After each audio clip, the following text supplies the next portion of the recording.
Da so dojenčke že od mladega tesno povijali, trdo povijali s povoji ponekod še sredi 20. stoletja. In tako pravi ustno izročilo: vse otroke sem trdo povijala s povojem, da bi bili ravni. Ko sem na poleti pustila nepovitega, mi je mama rekla: boš videla, kako ti bo krevljal. Torej, da bo otrok lepo raščen, so jih povijali še sredi 20. stoletja.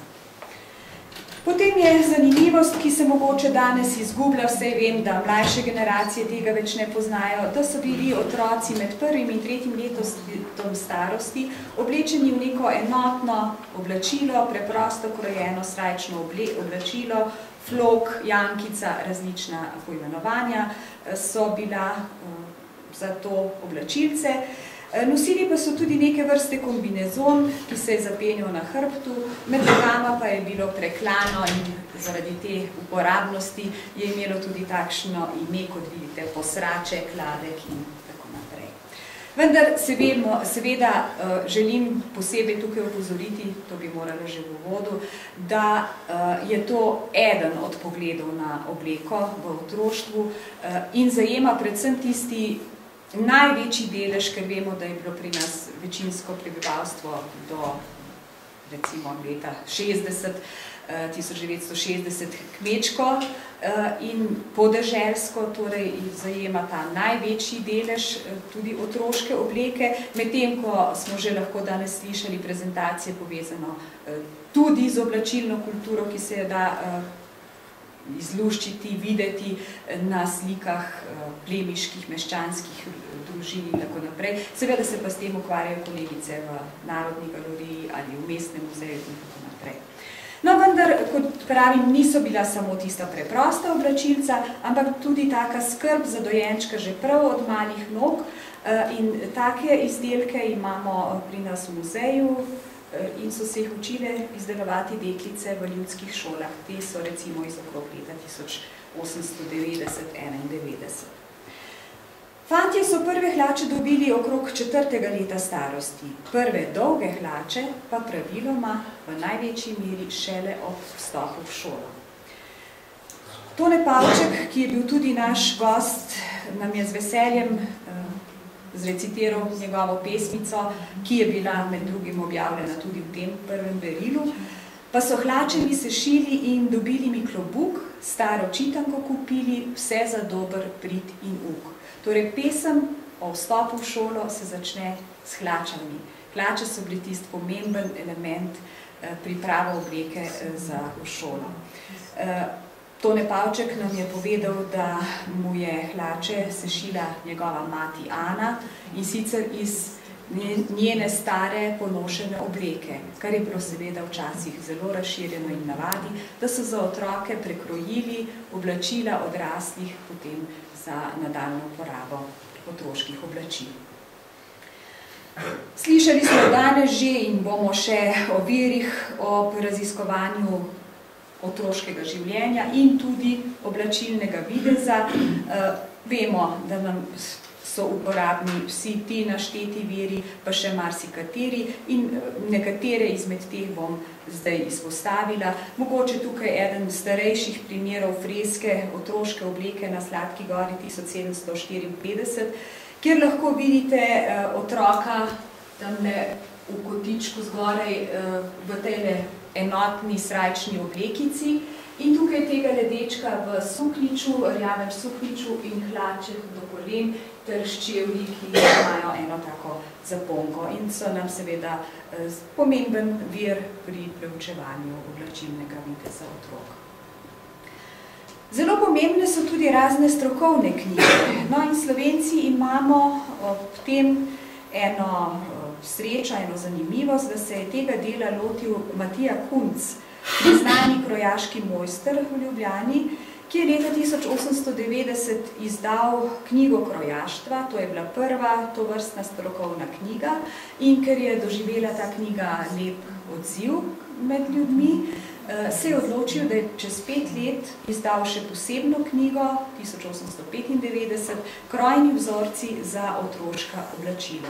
In ta je še posebej zanimiva za raziskovalce otroške obleke. Seveda je pri njem zanimivo to, da je prvi poudaril, da je treba za otroke sešiti prav obleko otroku namenjeno, ne pa prikrojiti oziroma samo pomanjšati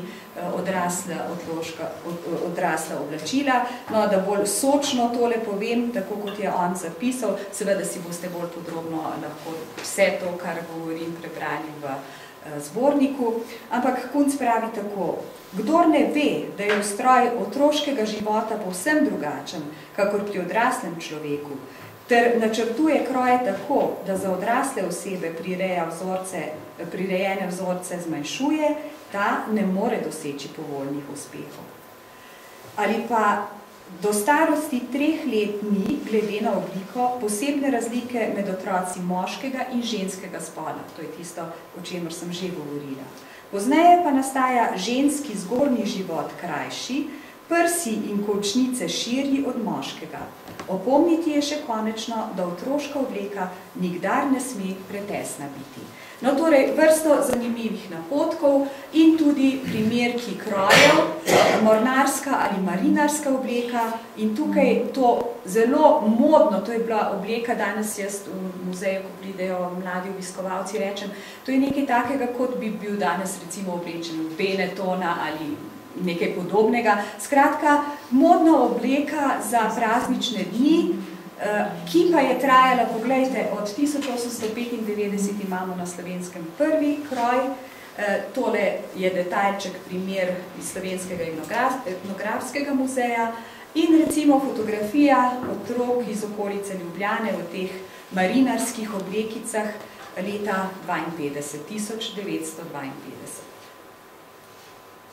Potem je Kunc ponudil še vrsto drugih oblačil za deklice in za dečke. Za dečke potem fantazij obleka v starosti od 5 do 8 let. Za dečke nekoliko starejše tole štajersko ali lovsko obleko. No in po vsem tem lahko sklepamo, da je ta knjiga, ker je bila napisana v slovenščini, lahko nekako lažje prišla tudi do našega kmečkega slovenskega prebivalstva. Potem pomemben vir o otroški obleki so biografije in avtobiografije.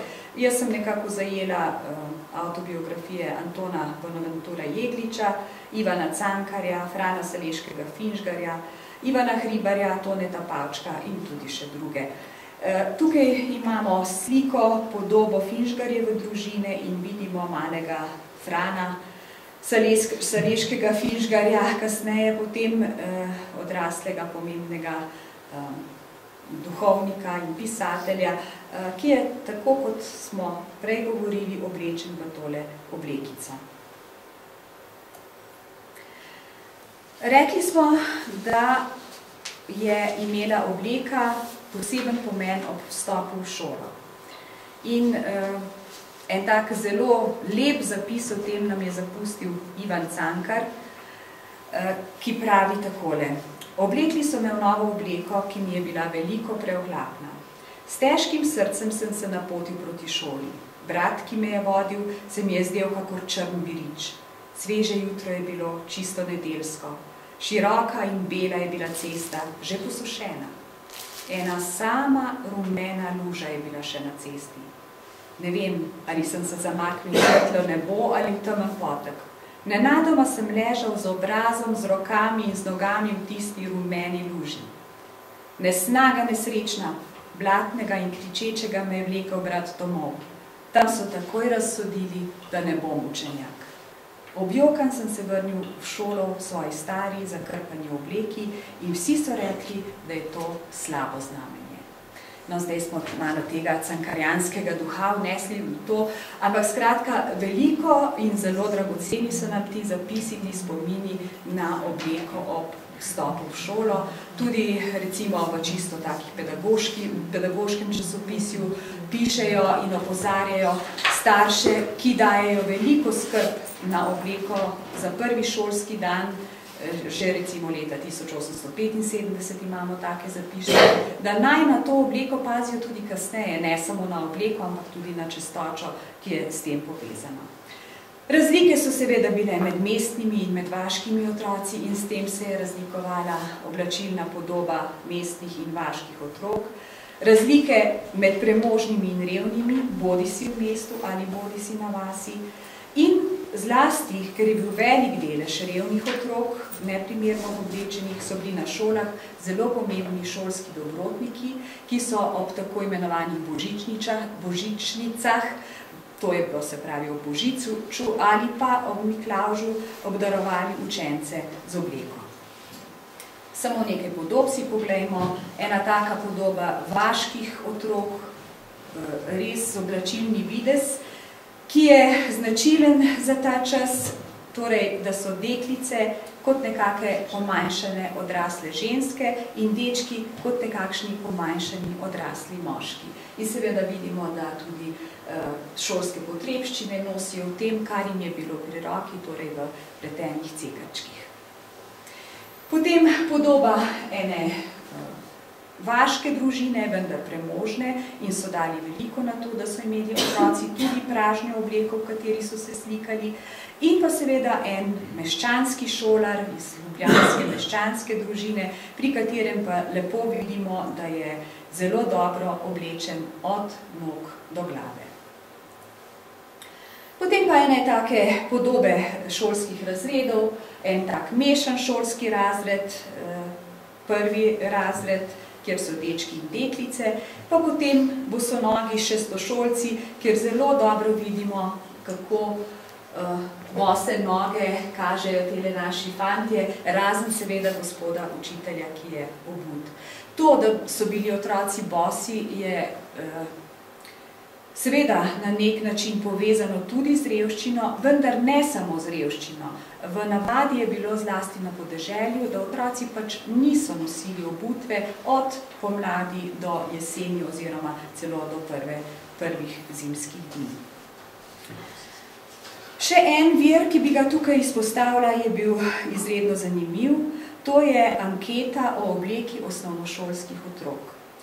To anketo so izvedli v drugi polovici 30 let učitelji, slovenski učitelji, in analiza te ankete je bila objavljena leta 1939, vidite, kje v učiteljskem tovarišu.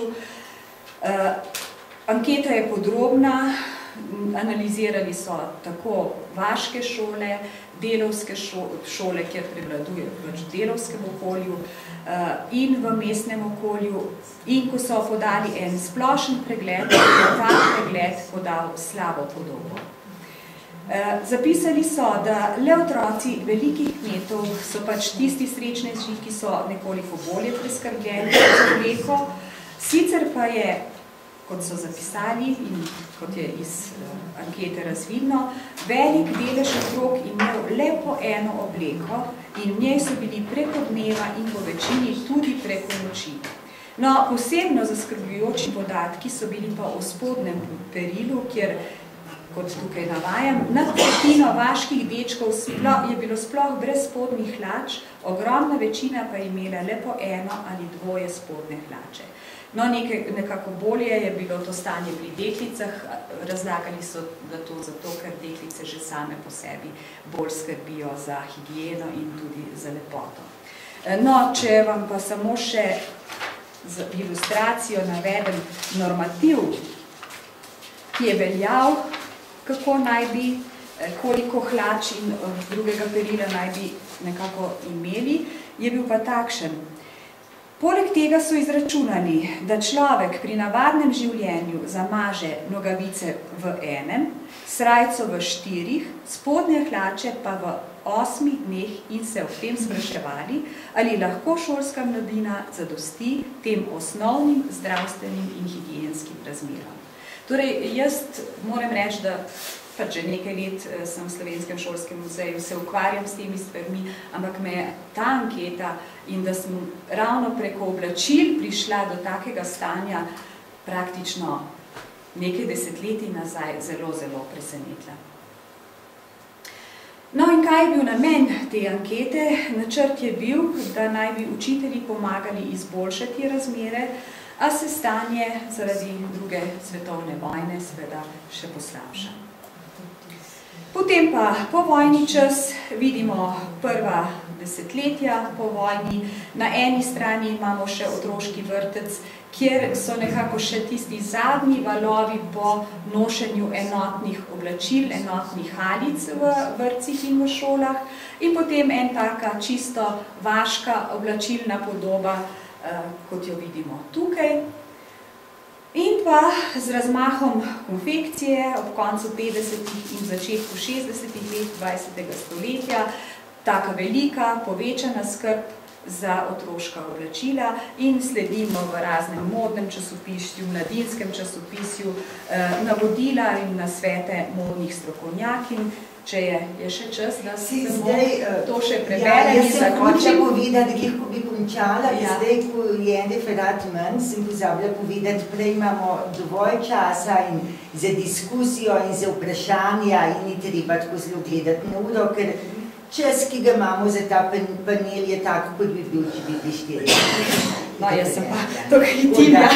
Ja, tako da se upravičujem, da nisem povedala na začetku, ampak no, skratka, ena od modnih strokovnjakin, ki je zelo veliko pisala o tem, je bila gospa Eva Pavlin in tako pravi o modi za najmlajše.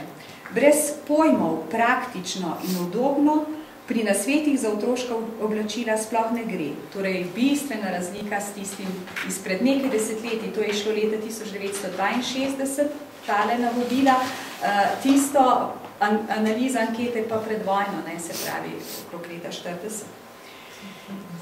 Za naše najmlajše imata tako velik pomen, da je tudi moda za vsako novo sezono še počrtuje. Spreminja in izboljšuje. Otroška moda je že dalj časa precej stalna in le postopoma se uvajajo novosti, novi kroje, nove vrste blaga in nove barve.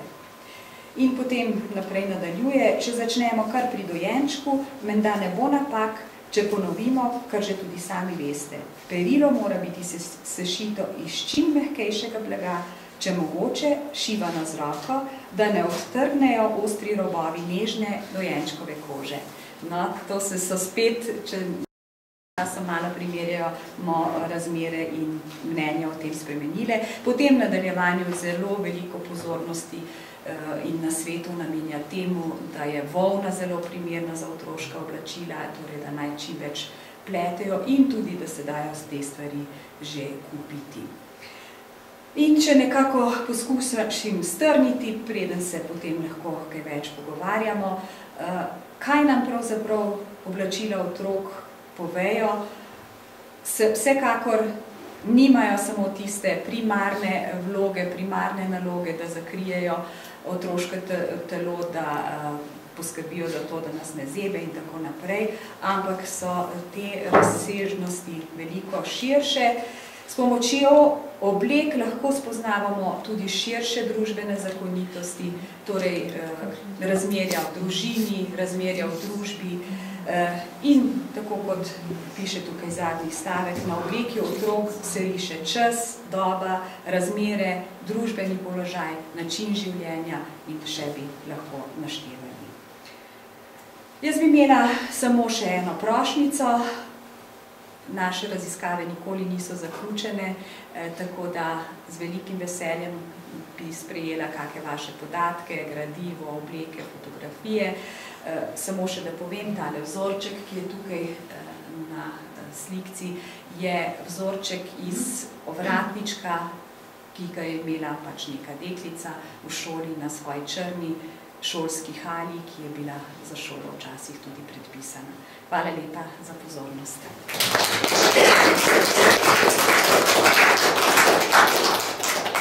Jaz se predavateljici najlepše zahvaljujem za ta, mislim, da za vse zelo zanimiv in poučen sprehod skozi čas po otroških oblačilih za približno 100 let. In z besedo in sliko, to se mi zdi še posebna vrednost, da smo slišali in videli Mogoče je tudi kakšna informacija za koga presenetljiva, da ni vsak pričakoval take situacije. Če ima pa kdo kakšno vprašanje, bi pa lahko zdaj vpraša, lahko pa tudi še kaj razmislite, pa počakate do konca vseh treh referatov, pa potem postavite vprašanja. Zdaj, ko imamo malo več časa, smo lahko malo bolj potratni. Mene zanima glede teh monarskih oblek, ker so bile razširjene po vsej Evropi, kdaj pa se začnejo sploh pojavljati po Evropi, recimo, oziroma izhod izhajajo?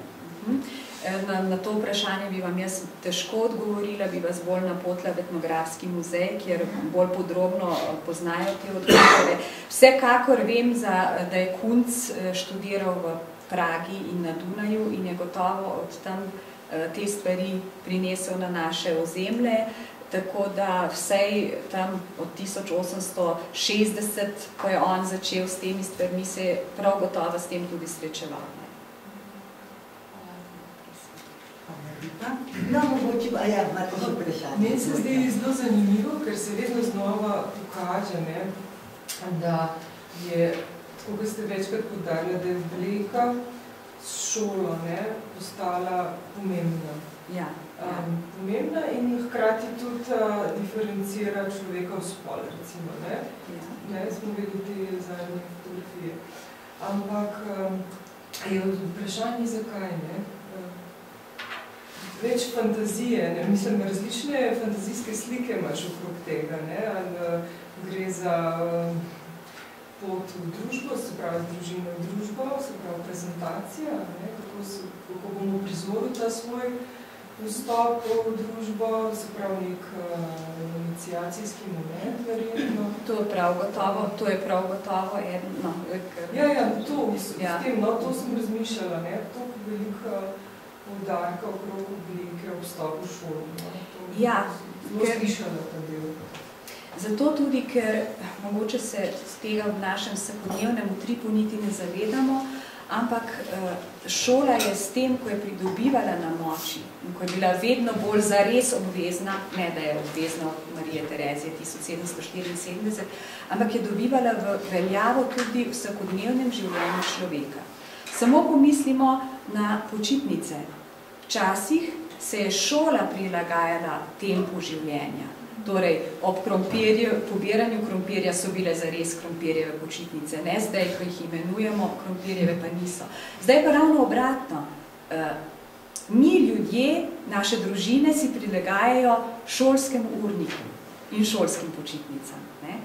Seveda gre vse korak s korakom z gospodarskimi, družbenimi, kulturnimi in širšimi spremembami. Sej šola je tista točkica, kjer se pa res zrcali vse te zunanje vplivi in se zelo lepo pregledno vidijo in seveda prav tako tudi na obleki. Jaz bi mogoče sam to dodala.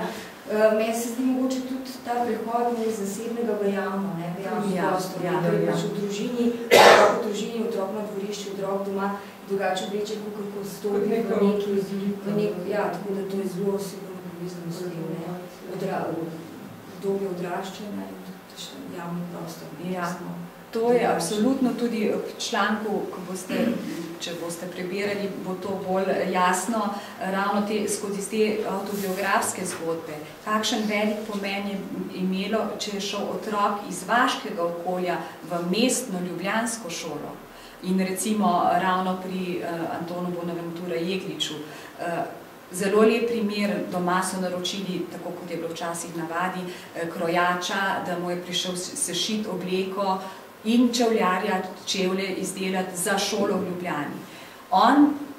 Njegovi starši so mu dali izdelati oblačila po za njihovih kriterijih najboljše možno in najbolj moderna oblačila, ki so takrat veljala v tistem krogu.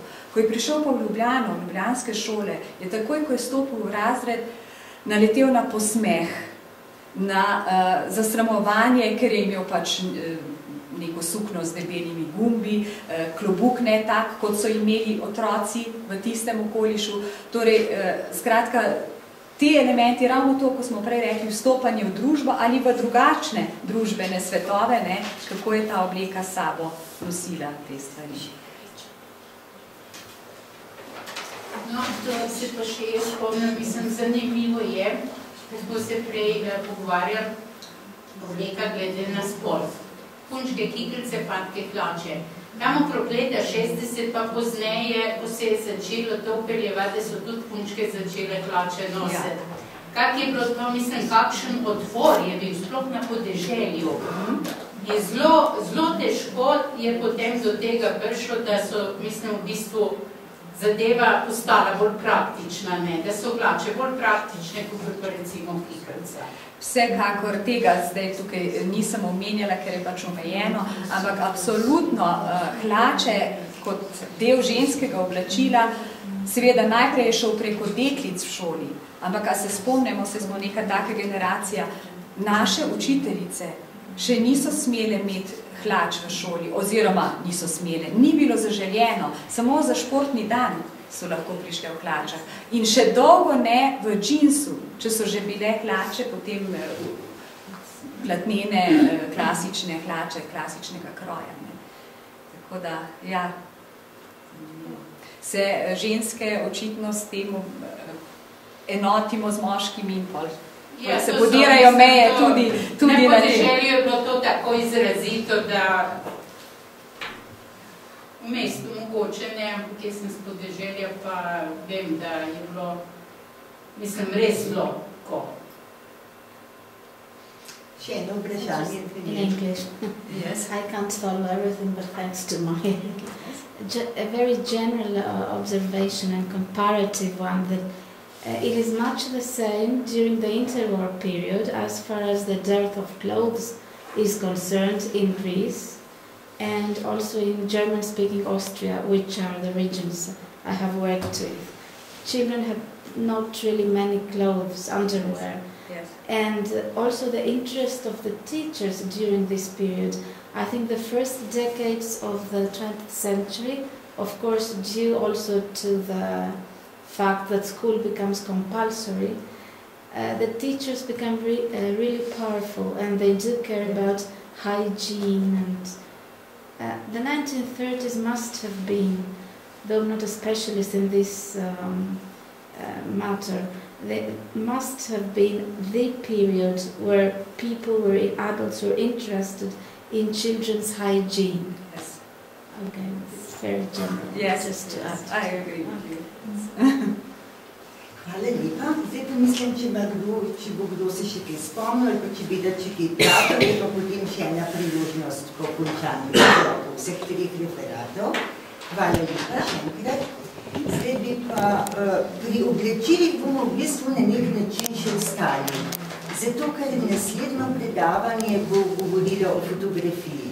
Na fotografijah bojo otroci tudi v oblekah, vsaj deloma, ne, kakšni tudi brez, ampak vsekako tudi oblečeni, tako da po vsem strani od oblačil še ne gremo.